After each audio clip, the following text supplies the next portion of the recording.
Good morning बच्चों, स्वागत है आपका online classes by Rajesh Upadhyay, PGT biology, Kendriya Vidyalaya Mandsaur. Dear friends, from yesterday we started our new chapter, our environment. In this chapter we are especially study the natural resources. Yesterday we discussed following things. What are the natural resources? We already discussed about this.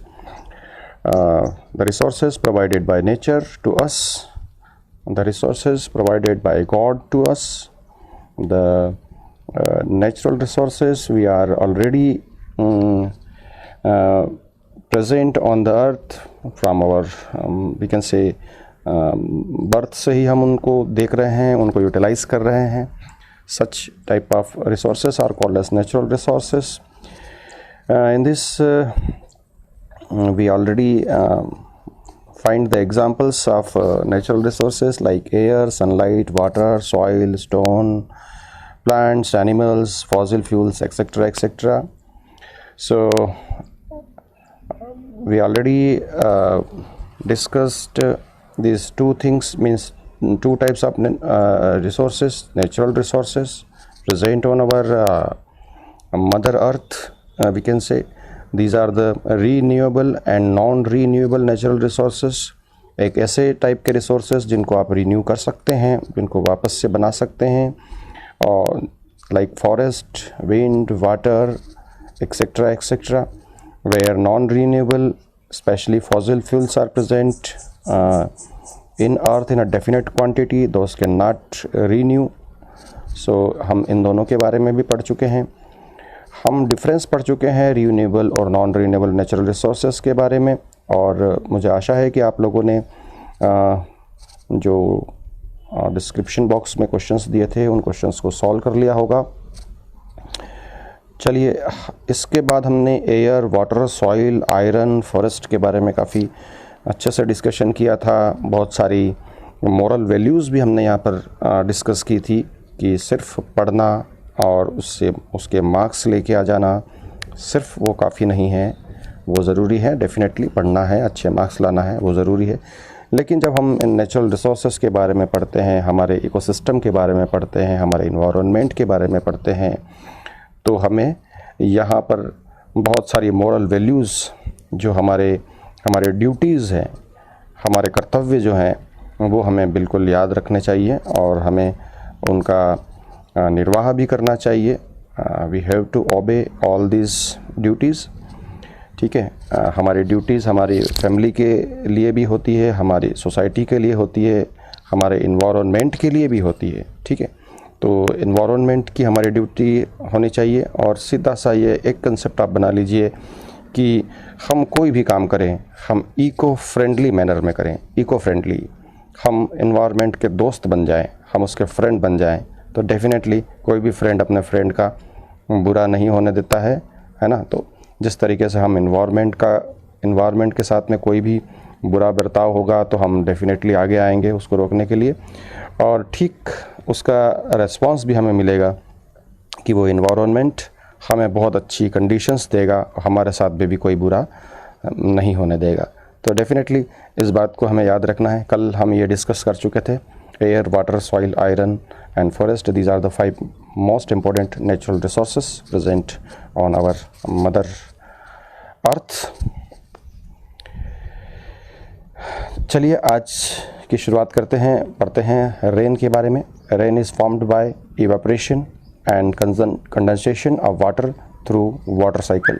तो आप बहुत छोटी class से water cycle के बारे में पढ़ते हुए आ रहे हैं, तो डेफिनेटली वाटर साइकिल के लिए 2 ख़ास बातें हमें याद रखना चाहिए. इवेपोरेशन, जो अर्थ के ऊपर वाटर है वो लगातार हॉट होकर, heating, bye the process of heating it will be continuously evaporated and transfer to the atmosphere में चला जाएगा.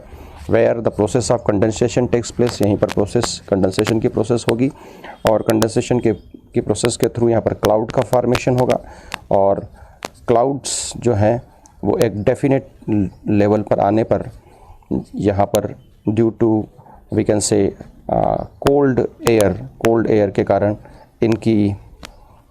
इनका मेल्टिंग या इस तरीके से इनका प्रेसिपिटेशन शुरू होगा और रेन शुरू हो जाएगी. So this is what we can say rain. There are some we can say some points are responsible, some activities are responsible for raining. This is what heating of water present on different water bodies on the earth. So वहाँ पर इसकी heating होगी, and due to heating evaporation takes place, and after evaporation the process of condensation takes place in our atmosphere, so that clouds are formed, and these clouds melted and they releases water, precipitation takes place, so that the water again come back to the earth. तो इसके बारे में आप बहुत अच्छे से जानते हैं, छोटी क्लास से ही आपको पता है. ओके, आगे बढ़ते हैं. तो बच्चों, एसिड रेन के साथ में हम एक और रेन के बारे में भी डिस्कस करना चाहेंगे, that is acid rain. Acid rain means इसका मतलब ये कि वाटर के साथ में एसिड, वाटर जो क्लाउड से वाटर आ रहा है उसके साथ में एसिड, उसके साथ में एसिड, ये वाटर और वाटर के साथ में एसिड. तो यहाँ क्या होता है कि जब ये वाटर है और उस वाटर के साथ में SO2 सल्फ़र डाइऑक्साइड गैस जब इसके साथ में कंबाइंड हो जाती है, यानी कि दोनों के बीच में रिएक्शन हो जाती है, तो H2SO4 बन जाता है. क्या बन जाता है? H2SO4 सल्फ्यूरिक एसिड बन जाता है. इसी तरीके से वाटर के साथ में जब ये नाइट्रोजन डाइऑक्साइड की रिएक्शन हो जाती है तो HNO3 बन जाता है. HNO3 नाइट्रिक एसिड का फॉर्मेशन हो जाता है. सो अब आप कहेंगे कि ये वाटर के साथ में ये गैस क्यों रिएक्ट कर रही है, why this gas is present in the atmosphere, इस गैस का क्या कारण है. तो डेफिनेटली आप फिलहाल तो ये ज़रूर याद रखिएगा, water plus SO2 equals to H2SO4 balance ज़रूर कर लीजिएगा. ठीक है, इसको बैलेंस करना आपको आता होगा, कोई दिक्कत नहीं तो हम किसी एक वीडियो में डिस्कशन कर लेंगे. Water plus NO2, this is also gas and it will change into nitric acid. तो ये सल्फ्यूरिक एसिड और नाइट्रिक एसिड बनने की प्रोसेस तो हमने समझ ली, लेकिन ये how these gases are transfer into the atmosphere. तो definitely the reason behind the emission of this gas into the atmosphere is just we can say the burning of fossil fuels. Fossil fuel जो है उसका लगातार हम उसको burn कर रहे हैं, तो उसी में से ये गैसेस सल्फ़र डाइऑक्साइड और नाइट्रोजन डाइऑक्साइड है ना. सल्फ़र के जो डिफरेंट ऑक्साइड्स होते हैं, ऑक्साइड्स ऑफ सल्फ़र जिसको अपन बोलते हैं SOX, SOx, oxides of sulphur, right, oxides of nitrogen NOx, NOx, SOX and NOx. These are the releases from the burning of different fossil fuels. ठीक है, और ये एटमॉस्फेयर में रिलीज़ हो जाएंगे, और जब बारिश होगी तो उस बारिश के साथ में जब वहाँ पर इलेक्ट्रिक डिस्चार्ज होता है, एट दैट टाइम एक डेफिनेट टेम्परेचर इन गैसेस को मिल जाता है वाटर के साथ रिएक्शन करने के लिए, और वाटर के साथ में रिएक्शन करके सल्फ्यूरिक एसिड और नाइट्रिक एसिड वाटर के अंदर बन जाता है, and now it will come to the earth. ये अर्थ के ऊपर आएगा. Acid rain is caused by the release of the gases like sulfur dioxide and nitrous oxide, nitrogen dioxide, releases from the emission of vehicles and combustion of fuels. These gases dissolve in rainwater to form nitric acid and sulfuric acid. ठीक है, तो nitric acid और sulphuric acid बनकर ये यहाँ पर नीचे हमारे अर्थ पर आएंगे. और आप जानते हैं कि यहाँ पर जो हमारे बहुत सारे जो मॉन्यूमेंट्स हैं, जो हमारी सांस्कृतिक विरासत है, जो पुरानी बिल्डिंग्स हैं, ठीक है, जिनमें कई सारी ऐसी बिल्डिंग्स हैं जिनमें मार्बल्स का यूज़ किया गया है, बहुत अच्छे स्टोन्स का यूज़ किया गया है. ठीक है, हज़ारों साल पुरानी वो बिल्डिंग्स हैं, और उन बिल्डिंग्स को लगातार ये जो एसिड रेन हो रही है, ये एसिड रेन उन स्टोन्स को लगातार डिग्रेडेट कर रही है, उनको किल कर रही है, उनकी जो थिकनेस है उसको रिड्यूस कर रही है. ठीक है, so this is the side effect of acid rain, as well as acid rain हमारे क्रॉप प्रोडक्शन को भी कम करती है, हमारा जो एक्वेटिक वाटर सिस्टम है, एक्वेटिक इकोसिस्टम है, उसको भी पल्यूट करती है, उसको भी ख़त्म करती है। ठीक है, so these are the different we can say negative effects of acid rain. कोई पॉजिटिव इफ़ेक्ट तो है ही नहीं, नेगेटिव इफ़ेक्ट ही है जो भी है वो। ठीक है, तो एसिड रेन क्या होता है, क्या होती है और उसके क्या डिससिग्निफिकेंस है, हमने ये डिस्कस कर लिया है। इसको वीडियो को पॉज करके रिवाइज करके और 2 बार सुन लेंगे आप, तो आपको क्लियर हो जाएगा।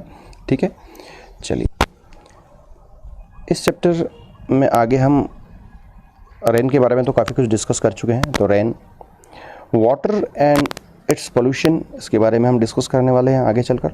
मे बी अभी हम पार्ट 2 में ये करेंगे। Then soil formation and erosion, soil क्या है, इसका फॉर्मेशन कैसे होता है और सॉइल का इरोजन कैसे हो रहा है। इसके बाद हम बात करेंगे बायोजियोकेमिकल साइकिल्स के बारे में। हम यहाँ पर डिस्कस करेंगे nitrogen cycle, carbon cycle, oxygen cycle और वाटर साइकिल के बारे में। ठीक है, इसके बाद हम बात करेंगे ग्रीन हाउस इफेक्ट के बारे में।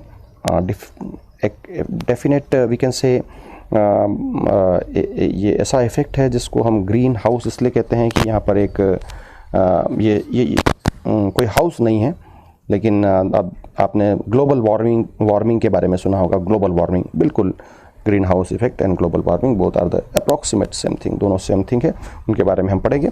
Ozone layer and its depletion, ozone layer क्या है, कैसे बनती है, कहाँ होती है और उसका डिप्लेशन हो रहा है तो क्यों हो रहा है, इन सब चीज़ों के बारे में इस चैप्टर में आगे हम पढ़ने वाले हैं। These are the different we can say environmental issues. ठीक है, इनके बारे में हम डिस्कस करने वाले हैं। आइए पढ़ते हैं वाटर के बारे में।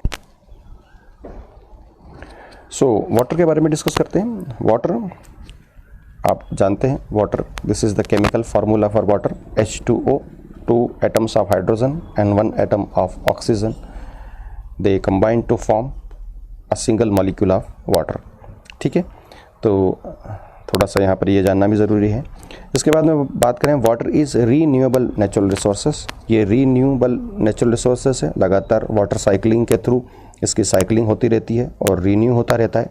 ठीक है, तो ये रीन्यूएबल नेचुरल रिसोर्सेस है, लेकिन आप जानते हैं कि इस धरती के ऊपर पीने वाले पानी का परसेंटेज कितना है, ओनली 2%, ओनली 2%। ठीक है, तो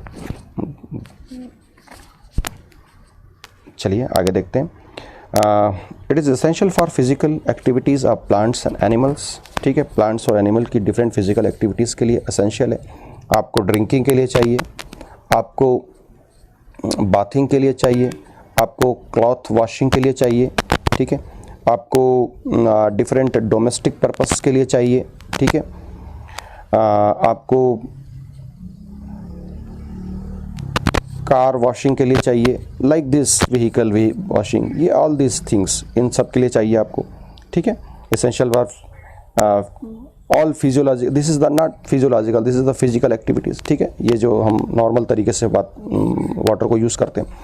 फिजियोलॉजिकल एक्टिविटीज़ का मतलब ये हुआ कि हमारी बॉडी, हमारे सेल्स के अंदर जो चलने वाली एक्टिविटीज़ है उनके लिए बिल्कुल पानी चाहिए, पानी के बिना, वाटर के बिना वो एक्टिविटीज़ नहीं हो सकती है। और प्लांट के लिए हम बात करें तो plant use this water into the for the we can say for photosynthesis। 6 CO2 plus 12 H2O is equals to, in the presence of light and chlorophyll, in the presence of light and chlorophyll, C6H12O6 plus 6O2 plus 6 CO2। ठीक, so this is the photosynthesis process and in which plant requires water molecule for this process। Water molecule के बिना plant की photosynthesis की process नहीं हो सकती है, carbohydrate का फॉर्मेशन नहीं हो सकता है। ऑक्सीजन एटमॉस्फेयर में जो एमिट होती है वो भी वाटर मॉलिक्यूल के ब्रेकडाउन से होती है, याद रखिएगा। वाटर मॉलिक्यूल के ब्रेकडाउन, ये कार्बन डाइऑक्साइड वाली ऑक्सीजन नहीं है, ये जो ऑक्सीजन एमिट होती है एटमॉस्फेयर में, it is the oxygen releases by the splitting of water molecule during photosynthesis. ठीक है, तो यहाँ से ये ऑक्सीजन रिलीज होती है। तो this water molecule for plant is very essential for process of photosynthesis. It is broken down by the process of photolysis, we can say. Photolysis के थ्रू ब्रोकन डाउन होता है और इसी प्रोसेस के through carbohydrate का production होता है, oxygen release होती है, ठीक है। 6O2 plus 6H2O, सॉरी, ठीक है, 6O2 plus 6H2O and water molecule further also releases into the atmosphere, ठीक है। तो चलिए आगे चलते हैं।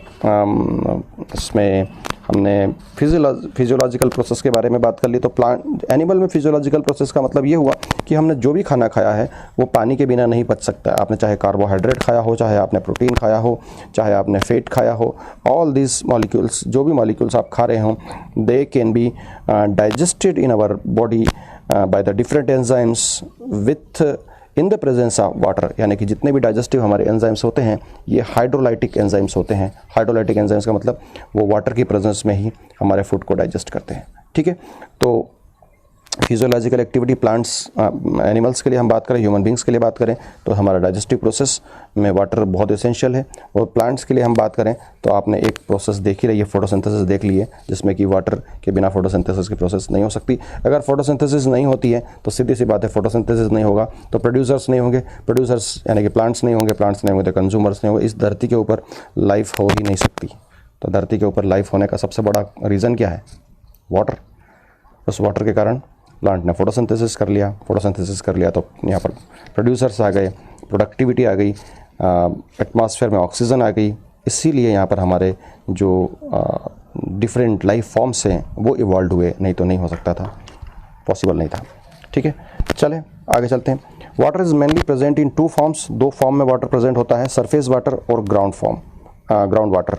ये दो फॉर्म है मेनली, इसके अलावा भी बहुत सारे हैं, जब बड़ी क्लास में आप पढ़ेंगे तो है ना, केमिकली बाउंडेड वाटर और अलग अलग तरीके के वाटर होंगे, ठीक है। लेकिन बेसिकली सरफेस वाटर और ग्राउंड वाटर, ये ग्राउंड वाटर के फिर फर्दर बहुत सारे टाइप हो सकते हैं, ठीक है। तो सरफेस वाटर जो नदियों में पानी है, जो ओशन में पानी है, जो रिवर जो हमारे पॉन्ड्स में वाटर है, वेल में है, ट्यूबवेल में है, this water is called as ground water. This is ground water, sorry this is what surface, sorry जो रिवर्स में है, ओशन में है, पॉन्ड्स में है, this is what surface water. और हम जब वेल्स और ट्यूबवेल्स और इनके बारे में बात करते हैं, this is what ground water, ठीक है, जो धरती के अंदर और धरती के ऊपर, इस तरीके से याद रखिएगा इसको, ठीक है। तो चलिए आगे बढ़ते हैं हम। These are the main two types of water present on the earth, ठीक है। वाटर पोल्यूशन के बारे में बात करते हैं। वाटर पोल्यूशन कैसे हो रहा है, ठीक है। An undesirable change in the physical, biological और chemical properties of water. Undesirable changes का मतलब मीन्स पानी के अंदर कुछ ऐसी चीज़ें मिल जाएं जो उसके फिजिकल प्रॉपर्टी को ख़राब कर दे, उसकी बायोलॉजिकल प्रॉपर्टी को ख़राब कर दे। फिजिकल प्रॉपर्टी को ख़राब करने का मतलब उसका कलर चेंज हो जाए, गंदा कलर हो जाए, रेड हो जाए, रेडिश हो जाए, ग्रीनिश हो जाए, ब्लूइश हो जाए, ठीक है। तो physical property, this is what, उसके अंदर अलग तरीके की स्मेल आने लग जाए, ऑर्डर आने लग जाए, दिस इज़ फिजिकल प्रॉपर्टी। वो उसकी डैमेज हो जाती है जब कोई चीज़ उसके अंदर गंदी चीज़ मिल जाती है। बायोलॉजिकल प्रॉपर्टीज़ उसकी चेंज हो जाती है। बायोलॉजिकल प्रॉपर्टी में दो चीज़ें हम डिस्कस करते हैं, BOD, बायोलॉजिकल ऑक्सीजन डिमांड। हर वाटर की एक BOD होती है, ठीक है। मतलब अच्छे पानी में बायोलॉजिकल ऑक्सीजन डिमांड बहुत लेस होती है अगर पानी क्लीन है तो। नहीं तो बायोलॉजिकल ऑक्सीजन डिमांड जो BOD होता है वो काफ़ी हाई होता है यदि वाटर पोल्यूटेड है, ठीक है। यानी कि उसके अंदर बहुत सारे माइक्रोब्स इकट्ठे हो जाएंगे और वो बायोलॉजिकल एक्टिविटी करेंगे, तो उस बायोलॉजिकल एक्टिविटी के लिए वो ऑक्सीजन की डिमांड करेंगे, that is called as biological oxygen demand. तो माइक्रोब्स ज़्यादा, पॉल्यूशन ज़्यादा होगा, माइक्रोब्स ज़्यादा होंगे तो बायोलॉजिकल ऑक्सीजन डिमांड भी बढ़ जाएगा, ठीक है।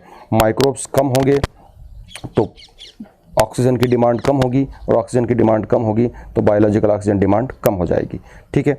अब यहाँ BOD और CO2 के बारे में हम बात कर रहे हैं तो दो चीज़ें होती है। BOD, किसी भी पानी का BOD अगर ज़्यादा है तो उसके अंदर डिज़ोल्व ऑक्सीजन कम है। क्या है? डिज़ोल्व ऑक्सीजन कम है। और यदि किसी वाटर का बायोलॉजिकल ऑक्सीजन डिमांड कम है तो उसका मतलब ये है कि वहाँ पर डिज़ोल्व ऑक्सीजन बहुत ज़्यादा है, ठीक है। अब ये BOD ज़्यादा कब होगी? जब पॉल्यूशन ज़्यादा, तो उस कंडीशन में माइक्रो ऑर्गेनिज्म पानी के अंदर ज़्यादा, तो बायोलॉजिकल ऑक्सीजन डिमांड ज़्यादा। बायोलॉजिकल ऑक्सीजन की डिमांड ज़्यादा हो रही है, इसका मतलब पहले से जो डिज़ोल्व ऑक्सीजन थी वो कम हो गई है, ठीक है। पॉल्यूशन कम तो माइक्रो ऑर्गेनिज्म कम तो ऑक्सीजन की डिमांड भी कम। इसका मतलब ये है कि वहाँ पानी में डिज़ोल्व ऑक्सीजन काफ़ी ज़्यादा है। तो ये हो गया हमारा शुद्ध पानी और ये हो गया हमारा अशुद्ध पॉल्यूटेड पानी, ठीक। ओके, चलिए आगे बढ़ते हैं। तो हम बात कर रहे हैं फिज़िकल और इसके बाद में बायोलॉजिकल। या फिज़िकल में उसका पानी का रंग और उसकी गंध, ऑर्डर चेंज हो जाएंगे। बायोलॉजिकल में मैंने आपको BOD और डिज़ोल्व ऑक्सीजन के बारे में बता दिया, ठीक है। केमिकल प्रॉपर्टीज़, ठीक है। केमिकल प्रॉपर्टीज़ यानी कि वाटर के अंदर नॉर्मली वाटर होता है और कुछ मिनरल्स होते हैं, लेकिन उसके अंदर सल्फेट मिल जाए, फॉस्फेट मिल जाए, ठीक है, कार्बोनेट मिल जाए, ठीक है। तो इस तरीके के अगर उसके अंदर जो डिफरेंट इनऑर्गेनिक और ऑर्गेनिक सब्सटेंसेस का इंक्रीजमेंट हो जाए, तो ऐसी कंडीशन में उसकी केमिकल प्रॉपर्टी भी बिगड़ जाती है, ठीक है। तो अब वापस से चलते हैं अपन यहाँ पर। An undesirable changes in the physical, biological, chemical properties of water due to addition of foreign organic, inorganic substances, ठीक है। अलग अलग ऑर्गेनिक, इनऑर्गेनिक सब्सटेंसेस इसके अंदर मिल जाते हैं, तो उसके अंदर उसकी पानी की फिजिकल, बायोलॉजिकल और केमिकल प्रॉपर्टी चेंज हो जाती है। That adverse affect the aquatic life. अब ये सब पानी खराब हो जाएगा तो किसको सबसे ज़्यादा नुकसान पहुंचाएगा? Aquatic life. जो वाटर के अंदर जो फाइटोप्लैंक्टन्स है, जो एल्गीज हैं जिसको अपन कहें, या जू प्लैंक्टन्स है, स्मॉल एनिमल्स हैं, या स्मॉल फिशेस हैं, लार्ज फिशेस हैं, डिफरेंट तरीके के एक्वेटिक एनिमल्स हैं, उनकी लाइफ खतरे में पड़ेगी। And makes water less fit और unfit for use is called water pollution. तो आपको बहुत अच्छे से समझ में आ गया होगा, ठीक है। जिसके कारण जो है पानी अब अनफिट हो जाएगा, लेस फिट हो जाएगा, या यूँ कहें कि पानी ख़राब हो जाएगा, उसको पीने लायक बचेगा नहीं। तो ऐसे कंडीशन को हम बोलेंगे the polluted water and the process is called as water pollution. The main causes of water pollution are as follow. Main causes आप बहुत पहले से समझते आ रहे हैं, जानते हैं, ठीक है, कि वाटर पोल्यूशन कैसे होता है। Addition of harmful substances like fertilisers and pesticides to water, ठीक है। फर्टिलाइज़र और पेस्टिसाइड वाटर में कैसे जाएंगे? किसान लोग खेतों में यूज़ करते हैं इनको। बारिश हुई, बारिश से जो रन वे वाटर होता है, जो खेत से होकर कहाँ आया, छोटे छोटे नालों में, नालों से नदियों में, ठीक है, देन हमारे एक्वेटिक इकोसिस्टम में आ गया है, ठीक है। तो ये जो पेस्टिसाइड्स हैं, वीडिसाइड्स हैं, केमिकल्स हैं, फर्टिलाइजर्स हैं, they are responsible for soil pollution first, and then when they mixed into the water, they transfer from agriculture land to the aquatic ecosystem, where they will be responsible for water pollution also. Removal of desirable substances like oxygen from the water. Water से oxygen का remove हो जाना कब होगा? Water से oxygen कब होगी? Dissolve oxygen कब होगी? जब बायोलॉजिकल ऑक्सीजन डिमांड बढ़ जाएगा। बायोलॉजिकल ऑक्सीजन डिमांड कब बढ़ेगा?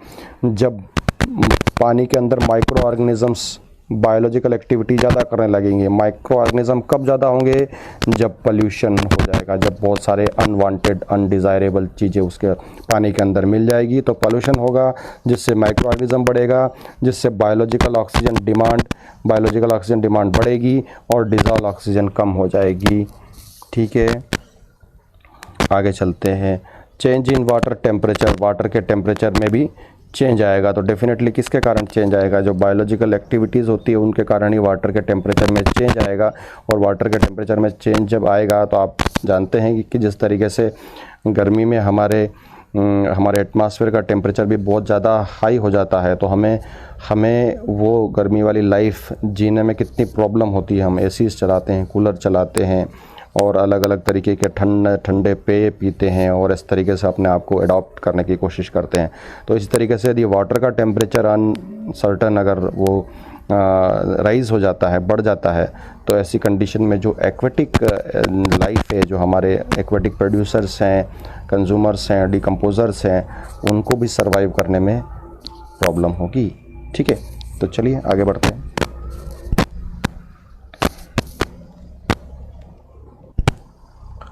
तो बच्चों आज के लिए इतना ही रखेंगे और डिस्क्रिप्शन बॉक्स में क्वेश्चंस आपको डेफिनेटली मिलेंगे।